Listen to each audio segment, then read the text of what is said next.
Our final speaker against the motion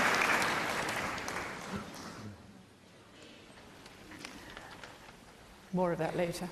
Our final speaker against the motion is another philosopher.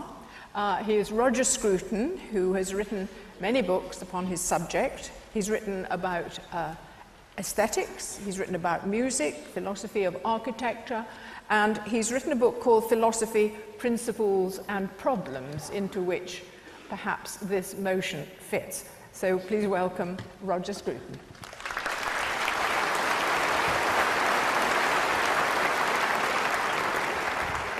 Thank you very much, Chairman, and thank you everybody for being here for this extraordinary debate. Rabbi Julia Neuberger asked, or suggested I might say something about my own connection with Methodist Hall. All I can say is that my father, when it crossed his mind that perhaps he should not bring his children up entirely without religion, searched our local town, High Wycombe, for the gloomiest chapel he could find. It was the Methodist, and we were duly sent there each Sunday. He not, of course, attending, being hoping to keep hold of the remaining bits of cheerfulness in his already gloomy personality. This had a very remarkable effect on me. It meant that I secretly went every Sunday, not to the Methodist chapel, but to the Anglican church, and also to confirmation lessons thereafter, not unconnected with the presence at those lessons of a very attractive girl in a white Macintosh. This was my first encounter with that aspect of the religious experience which some people call transcendental. And I have held on to it ever since, and I entirely agree with our first speaker, Dr. Spivey, that this is something that will never be removed from the human condition.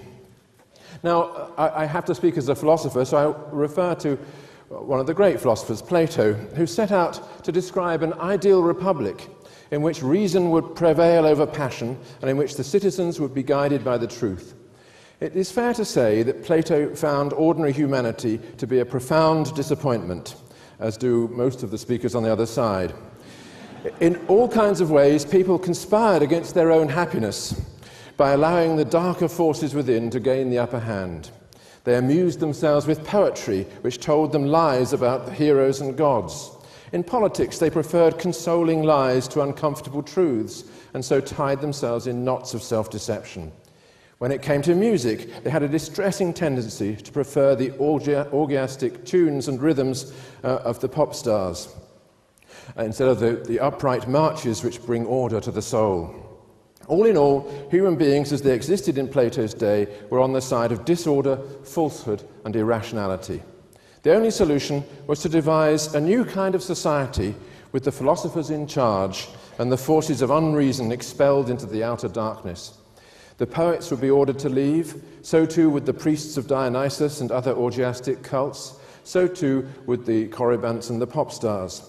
People would be educated on a diet of pure philosophy, which would ensure that reason prevailed in every decision and that the soul of the citizen would be as well ordered and harmonious as the soul of the state. Plato is only one of the many thinkers down the ages who have advocated an ideal of reason and reasonableness and who have dismissed those aspects of the human condition which fail to conform to it. Plato was ambivalent about religion since he believed that it had both rational and irrational forms.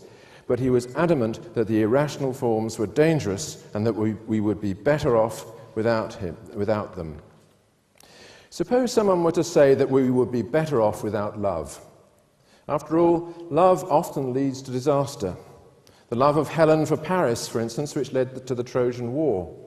Love brings with it jealousy, possessiveness, obsession, and grief. People can love the wrong things and the wrong people. They can go astray through love as they do through hatred. Most people in this room, I hope, would respond to that argument in the following way.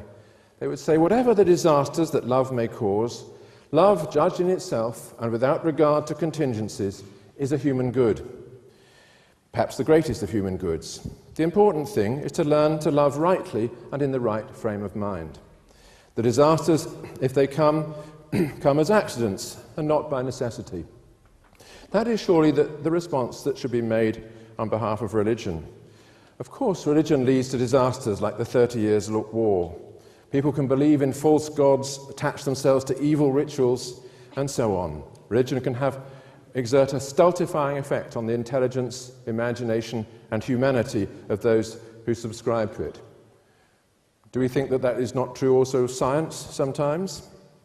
Anyway, none of those possibilities implies that there is not a proper development of the religious urge in which people learn to worship the right things in the right way. Christopher Hitchens travels around the world visiting places beginning with the letter B, and discovering all around him insoluble conflicts. Maybe that's partly his problem, but of course those conflicts exist. But is religion the cause of them, or just one of the ways in which they are expressed? Visiting one of those places beginning with the letter B once, namely Beirut, in the middle of the Civil War, I went out of the city to a nunnery nearby, in the countryside nearby, in which all kinds of victims of the Civil War had found refuge and were being looked after by a little nun. And I said to her, "How on earth can you cope with this influx of damaged people? What are you to do about it?" And she said to me something very simple. She said, "Que le bon Dieu est bon.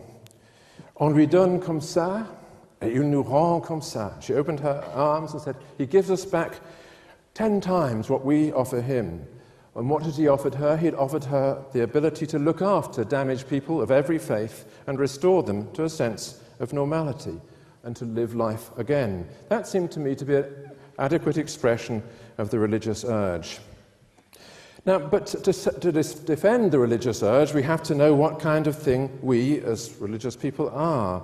And this is the place where philosophy has something to say. What part of our nature draws us to religion? And what is needed if that part is to be rightly guided?